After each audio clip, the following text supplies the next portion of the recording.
आज ह्या पवित्र सभागृहात आदरणीय देशाचे पंतप्रधान नरेंद्रजी मोदी साहेब, देशाचे राष्ट्रमंत्री नितीनजी निबिनजी आणि आपले महाराष्ट्राचे मुख्यमंत्री आदरणीय देवेंद्रजी फडणवीस साहेब, आदरणीय गणेशजी नाईक साहेब, आदरणीय संदीपजी नाईक साहेब, संजीवजी नाईक साहेब, सागरजी नाईक साहेब यांच्या सर्वांच्या विश्वासाला साथ देत आणि त्यांनी दिलेल्या संधीला आज मी स्वीकारलेला आहे आणि ह्या पवित्र अशा महापौर पदाचा मी पदभार सांभाळलेला आहे. मी माझ्या भाषणात मगाशी परिपूर्ण असं नवी मुंबईच्या विकासाच्या दृष्टीने माझ्या ज्या कल्पना आहेत, संकल्पना आहेत त्यांच्याविषयी सांगितलं. आदरणीय गणेशजी नाईक साहेब आणि नवी मुंबई हे समीकरण अबाधित आहेत. त्यांनी जी पावलं नवी मुंबईसाठी आतापर्यंत उचललेली आहेत ती नेहमीच योग्य आहेत आणि त्यांच्या मार्गदर्शनाने जे काही विजन त्यांनी नवी मुंबईसाठी पाहिलेले आहेत त्या मार्गदर्शनाखाली मला या महापौर पदाचा पदभार सांभाळताना कार्य करायचं आहे. मी एक सुशिक्षित M.Com शिकलेली महिला आहे.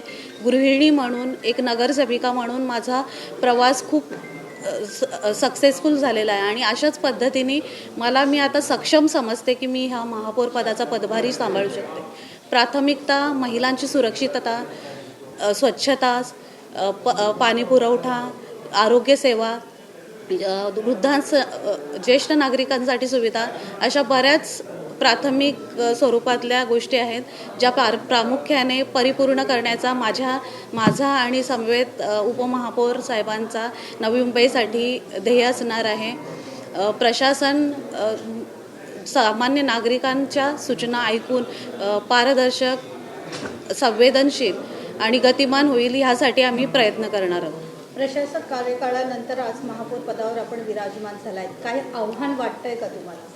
आव्हान तर प्रत्येक क्षेत्रात असतंच, कारण हा 5 वर्षाचा बॅकलॉग जो आहे पण आमचे नेते गणेशजी नाईक साहेब हे प्रत्येक आठवड्याला, प्रत्येक भेटीमध्ये महानगरपालिकेमध्ये आयुक्तांसमोर बसून नवी मुंबईच्या विकासासाठी त्यांनी उपाययोजना केलेल्या आहेत.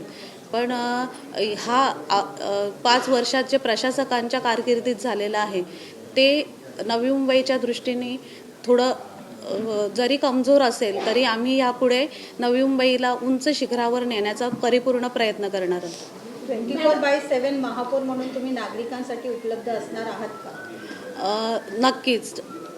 हे पद नवी मुंबईच्या जनतेसाठी आहे आणि त्या जनतेसाठी 24/7 मी उपलब्ध असणार आहे. त्यांच्या समस्या, त्यांच्या सूचना आणि त्यांच्या मार्गदर्शन हेच आमचं पुढचं ध्येय ठरवणार आहे. मॅडम, AQI हा एक मोठा विषय आहे ना. NMMC कमिशनरची सॅलरी पण कट करावी असा हायकोर्टने निर्देश दिलेले आहेत. तर एअर क्वालिटी इंडेक्स जे खूप खराब झालेलं आहे नवी मुंबईचं, 300वर होतं काल. तर ह्याबद्दल तुम्ही काय करणार आहे किंवा तुमची योजना काय, म्हणजे तुमचं विजन काय? हवेच्या प्रदूषणासंदर्भात आणि एकंदरीत प्रदूषणासंदर्भात काय भूमिका असते? सगळीचकडे प्रदूषणाची समस्या वाढत आहे. पर्यावरणाचा समतोल राखणे, जास्तीत जास्त वृक्षारोपण ह्यावर भर देणे आणि आत्ता मी हा पदभार सांभाळलेला आहे. या डिपार्टमेंटशी मी कोऑर्डिनेट करेन आणि ह्याच्याविषयी काय उपाययोजना करता येतील ह्यांचं त्यांच्याशी मी डिस्कस करेन आणि लवकरच 1 महिन्याचा वेळ द्या मला. त्याच्यानंतर मी तुम्हाला ह्याच्याविषयी आम्ही काय उपाययोजना आखणार आहोत या संदर्भात मी तुम्हाला पूर्णपणे परिपूर्ण माहिती देईन. नवी शहराचा विकास करण्याचा तुम्ही जो विचार दाखवलाय, ध्यास घेतलेला आहे, तर हा विकास साधताना ज्या पक्षाच्या विरोधात तुम्ही महापालिके निवडणुका लढलेल्या आहेत त्या पक्षाच्या लोकप्रतिनिधींना किंवा तुमच्या विरोधकांना सोबत घेऊन तुम्ही काम करणार आहात का? त्यांना कशा पद्धतीने विश्वासात घेणार आहात? निवडणुकांचा काल संपलेला आहे. प्रत्येक प्रभागातून जनतेने प्रत्येक सदस्य निवडून दिलेले आहे. आता जे सदस्य सभागृहात आलेले आहेत ते जनतेचे सेवक आहेत आणि जनतेचे सेवक जेव्हा काम करणार आहेत, जर विकासाच्या दृष्टिकोनावर काम करायचं असेल तर नक्कीच सगळे एकत्र येऊनच काम करतील आणि नवी मुंबईचा विकास हा हमखास होणार आहे. नवी मुंबईची गर्दी आनंदित अशी वाटते अशी भीती नाईक साहेबांनी व्यक्त केली.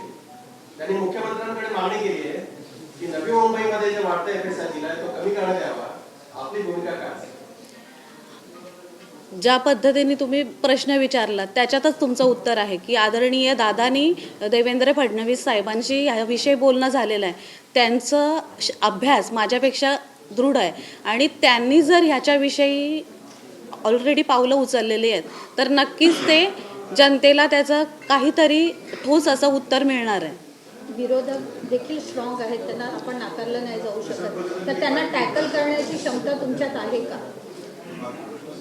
विरोधक जेव्हा आपण नवी मुंबईच्या विकासासाठी बोलणार आहोत, प्रत्येक प्रभागातील कामांसाठी बोलणार आहोत, एखाद्या विरोधकाच्या प्रभागात काम होणार आहे तो तर मला विरोध करणार नाही. आणि जरी विरोध झाला तरीही मी इतकी सक्षम आहे की हे कार्य नक्कीच भार सांभाळू शकते.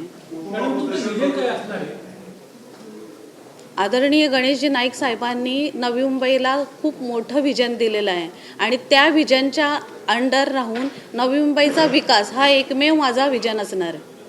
आपण आता दशरथ एक बाईट घेऊया.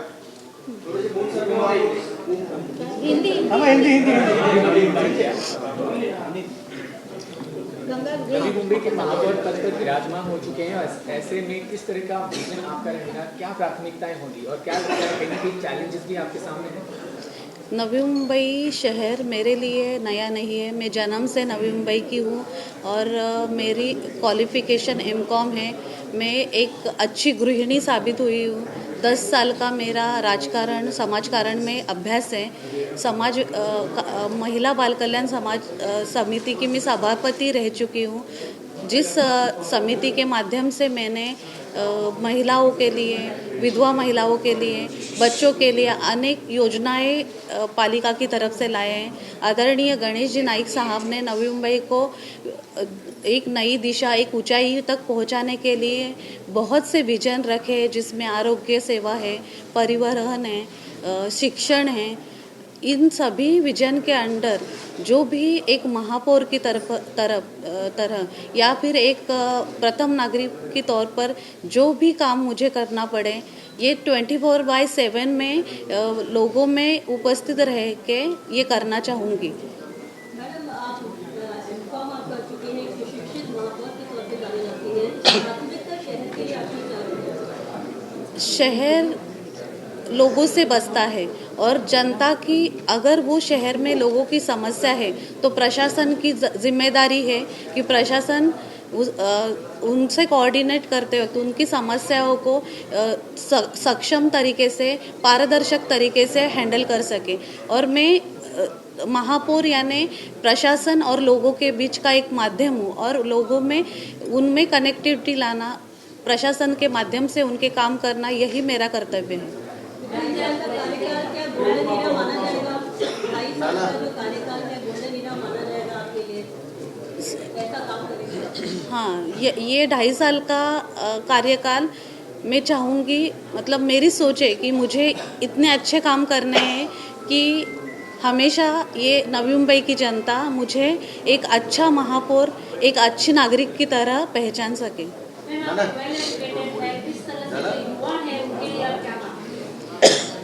अभी जो युवा है वो ज़्यादातर समस्या है बेरोज़गारी या फिर बेरोज़गारी की वजह से नशे का आदी हो रहे हैं. तो मैं ज़्यादा से ज़्यादा रोज़गार उपलब्ध युवाओं को करने की कोशिश करूँगी और उनके अच्छे भविष्य के लिए हमेशा प्रयत्नशील रहूँगी.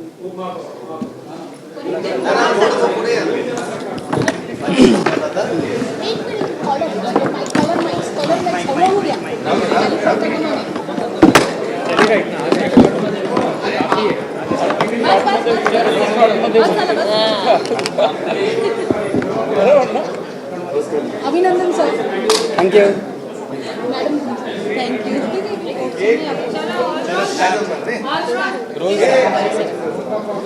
तर आज स्पर्धा स्वीकारलेला आहे उपमहापौर पदाचा, कसं वाटतंय? फार आनंद वाटतो. काय आवडतं?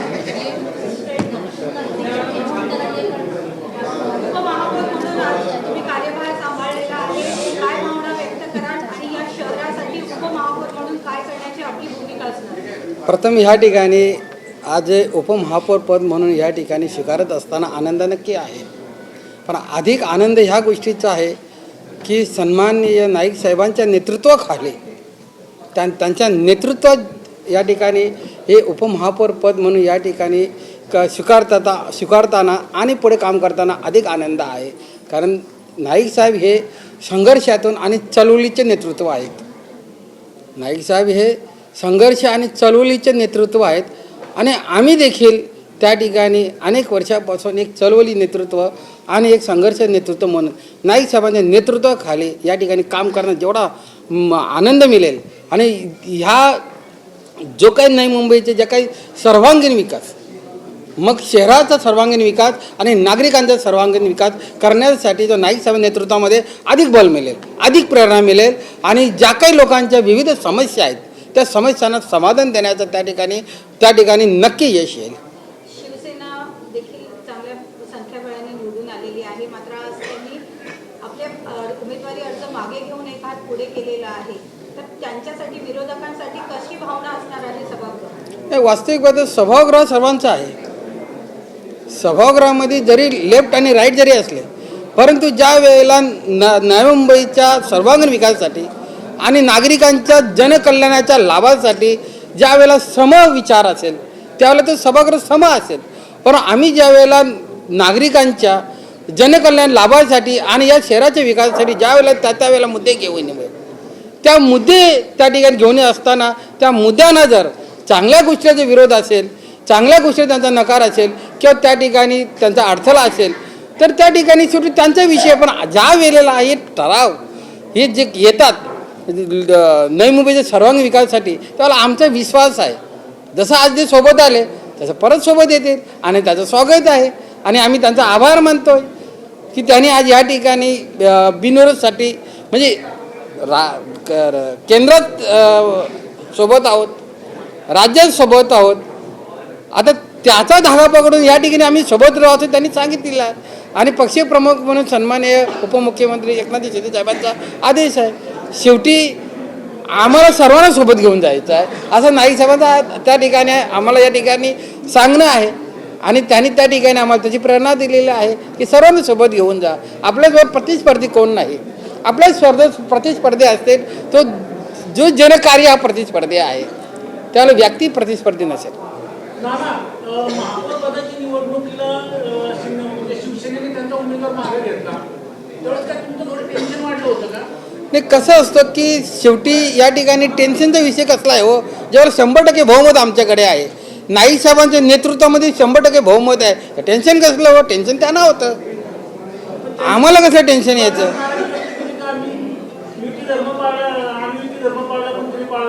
तर त्या ठिकाणी श्रेष्ठींचा विषय आहे तर या विषयावर मी कसं बोलू? भगत सर, आता सध्या सिटिझन्सला हवा प्रदूषणाचा खूप मोठा विषय आहे.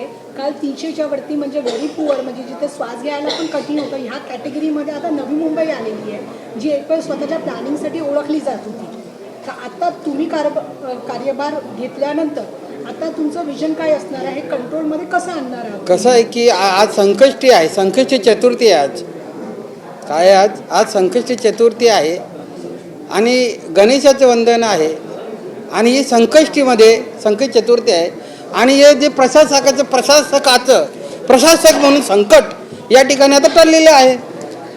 त्यामुळे आता या ठिकाणी जनतेचं राज्य आलेलं आहे, लोकल बॉडीची लोकशाही आलेली आहे. जो प्रदूषण मुद्दा महत्त्वाचा आहे, जो काही आज ही वाढ झालेला आहे याच्यावर उपाययोजना होईल आणि हा जो प्रदूषण नियंत्रण करणं याच्यासाठी आम्ही 100% कटिबद्ध आहोत आणि करू आम्ही ते.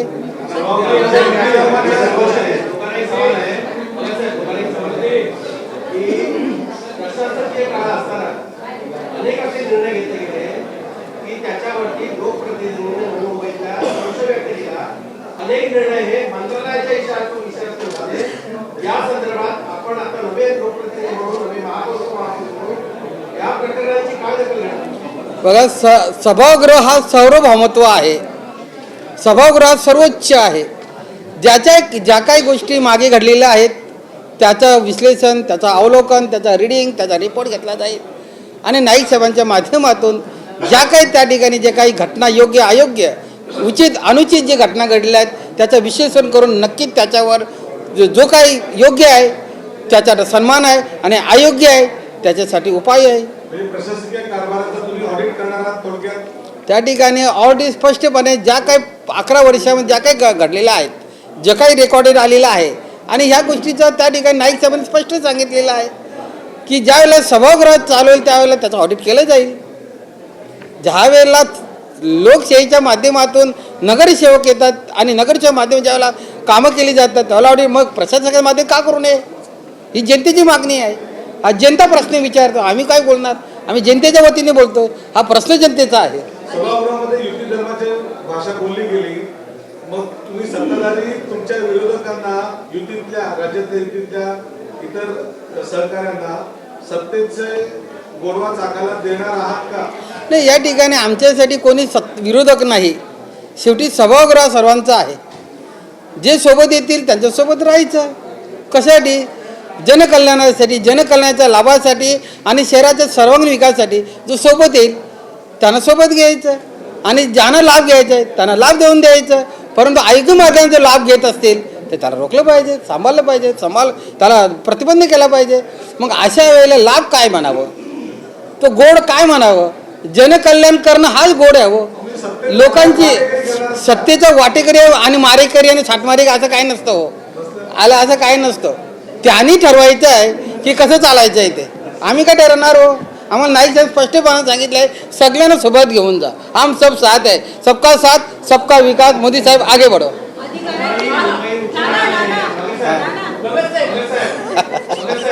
मुंबई उच्च न्यायालयाने नवी मुंबईच्या पालिका आयुक्तांचं वेतन रोखलं. नवी मुंबईच्या वाढत्या प्रदूषणाच्यामुळे पालिका आयुक्तांना याचा फटका बसला. उच्च न्यायालयाने त्याची दखल घेतली. आपण नवे लोकप्रतिनिधी म्हणून आता नव्याने काय करणार? अहो मग तेच आहे ना, प्रशासक कालामध्ये आम्ही नाही बोलत फार वाईट झालं, परंतु आम्हाला अपेक्षित आहे आणि आशा आहे की आम्ही चांगलं चालवू. नाईक साहेबांचं नेतृत्वाखाली चांगलं चालवू. त्यांना शेवटी त्या ठिकाणी आयुक्त महोदयांना नोटीस आलेली आहे. शेवटी त्या ठिकाणी आता आम्ही प्रमुख आहोत ना प्रशासनामध्ये. अशा कधीच या ठिकाणी मग महापालिकेचं प्रशासन असेल किंवा नागरिक असेल त्यांच्यावर अशा प्रकारची नोटीस येऊ नये त्याच्यासाठी आम्ही प्रयत्न कटिबद्ध राहू. शेवटी प्रशासनाला सांभाळणं आमचं काम आहे. हो, त्याचप्रमाणे आपल्याला सांभाळणं आमचं काम आहे, नागरिकांना सांभाळणं आमचं काम आहे. शेवटी आम्हाला लोकांनी बसवले ना.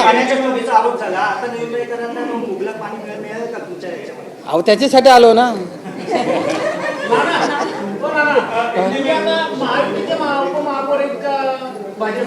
भारतीय जनता पक्षाचे आम्ही महापौर उपमहापौर आहोत स्पष्टपणाने. तुला वाटतोय काय असं काय?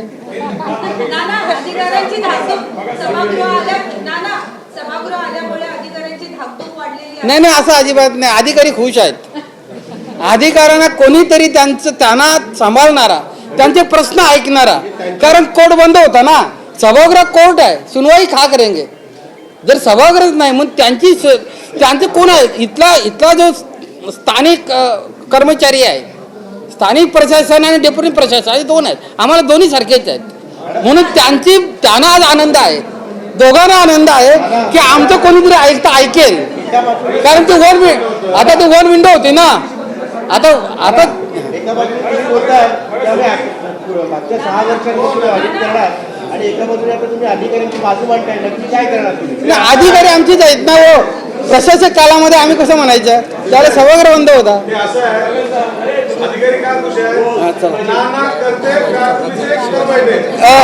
बंधू एक सेकंड. अच्छा सुधीरजी बोला. एक सेकंड पुढे जायचं. सुधीरजी बोला. दादा मॅडम, एक शेवटचा तुमच्याकडे प्रश्न की आता सभागृहामध्ये 63 महिला आलेल्या आहेत.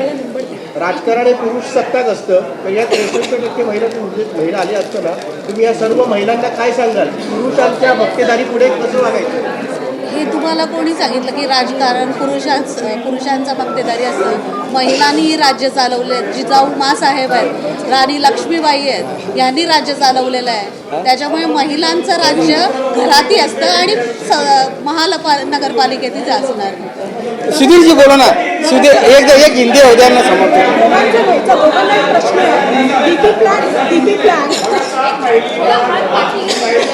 मुंबई महानगर पालिका में भाजपा की बहुमत के साथ सत्ता काबिज हुई है, आप लोग महापौर बने हैं, पहली प्रतिक्रिया क्या है? पहली प्रतिक्रिया एक ही है कि हम नाइक साहब के नेतृत्व में काम करने का जो हमें मौका मिला है वही हमें खुशी है और यही प्रतिक्रिया हमारी सबसे अच्छा प्रतिक्रिया। वैसा ये दावा किया गया कि इस बार की महानगर पालिका में कुछ अपग्रेड होगा, क्योंकि मुंबई में गटर और नाला फुटपाथ से आगे बढ़कर विकास होगा, नए विजन के साथ विकास होगा। आप अनुभवी व्यक्ति हैं, आपकी दृष्टि में नया विकास क्या होगा, नया विजन क्या होगा? देखो एक बात हमें ये खुशी है कि नाइक साहब के नेतृत्व में जब हम काम करेंगे और जो काम करने का मौका मिला, क्योंकि ये जो आज हम हेड ऑफिस में है ये पूरा इंडिया का एक मॉडल हेड ऑफिस है, उसको अपग्रेड कर उसको और अच्छा बना, अच्छा बोला तो उसकी अच्छा मेंटेन रखना है और उसकी गतिविधि से बनाना है। रह गया सिटी के बाहर जो कुछ सुधारना होती है, सुधार होते हैं, एक मॉडल सुधारना हो, उसके अंदर रिसर्च हो, संशोधन हो और इसके अपग्रेड के लिए नई मुंबई महापौर अच्छा प्लानिंग डिपार्टमेंट हो ताकि अच्छा प्लान बने, अच्छा रिसर्च बने, ताकि लोगों को कुछ नया दे।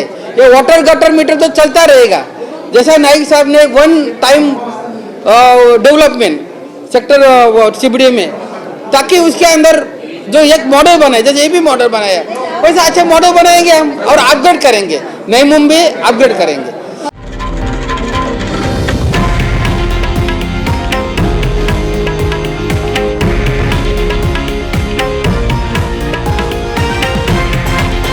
हे आहे देशातील नंबर 1 न्यूज नेटवर्क आणि आपण पाहत आहात TV9 मराठी, एकमेव।